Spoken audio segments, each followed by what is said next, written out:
Kung ikaw ay umiinom ng aspirin, para sa iyo ang video na to, pakinggan mong maigi, baka hindi mo pa alam ang mga sasabihin ko tungkol sa gamot na yan.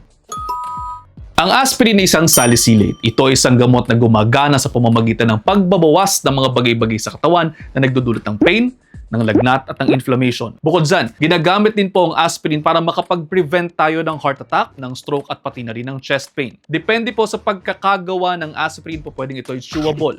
Ibig sabihin, ngunguyain ninyong mabuti bago lulunukin. Kung enteric coated naman or delayed release pill, huwag niyo pong ngunguyain or i-break open, lulunukin niyo lamang po agad yan. Malaki po ang tulong ng gamot na ito sa mga kondisyong nabanggit natin kanina. Pero kung medyo nag-space out kayo, again, ulitin po natin, po pwede yan sa may pain, may fever, inflammation at ginagamit din po para sa mga heart attack at stroke at chest pain para sa pag-treat or pag-prevent ng mga ito. Pero hindi lahat po pwedeng mag-take niyan. Kung kayo po ay mayroong bleeding disorder, halimbawa sa background ng hemophilia, hindi po pwede. Kung kayo po ay mayroong pagdurugo sa inyong tiyan or allergic kayo sa mga NSAIDs, hindi rin po pwede yan. Siyempre, dahil kung allergic kayo, baka po magkaroon kayo ng tinatawag na allergic reaction na magdudulot pa ng hirap ng paghinga at magpapapagapa ng mukha, ng lips, ng tongue, or ng throat area.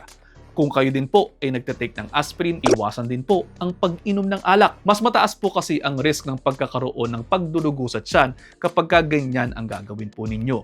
Inom ng alak, tapos inom ng aspirin. Iwasan din po ang pagtatake ng ibuprofen dahil po pwede pong maging less effective ang heart and blood vessel protection ng aspirin kapag magtatake kayo ng ibuprofen. Kung kinakailangan po ninyong mag-take ng both medications, go back to your doctor and ask for the right spacing ng dosage ninyo. Ilan pa po sa mga serious side effects ito ay ang pagsusuka at pagdurugo sa tiyan, pagdurugo sa inyong dumi, at pag-ubo na may kasamang dugo. Again, kapag ka po nakakaranas ng mga ganyang sintomas, pumunta po agad sa inyong mga doktor para ma-assess kayo dahil hindi po biro kapag ka may mga ganyang problema. Mainam nang nababantayan po kayo ng maigi para ma-check din po ang ating mga bleeding risks versus sa mga benefits nito. Halimbawa, sa mga taong highly risky na magkaroon ng heart attack, more likely, yung benefits ng aspirin therapy ay mas mataas kaysa sa mga risks. Kung low risk naman po for heart attack, baka po pwedeng ibang ibigay. Isama na rin po natin dito na mayroong ilang mga dietary supplements na po pwedeng mag-increase ng bleeding risk natin kapag ka po kayo nagtatake ng aspirin. Ang mga yan ay ang bilberry,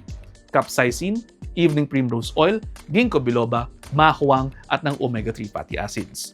Mga ganyang bagay ang kinakailangan i-discuss po at pag-usapang maigi sa consultation room para mayroon tayong consensual discussion and decision making. Hindi po yung doktor lamang ang masusunod. Kinakailangan kayo rin po, meron din po kayong boses sa mga iti-take ninyo ng mga gamot at sa mga pagkaing dapat ninyong kainin at paggalaw na dapat nyo talagang ginagawa araw-araw. O siya paano? Makabahaba na rin po itong video na to.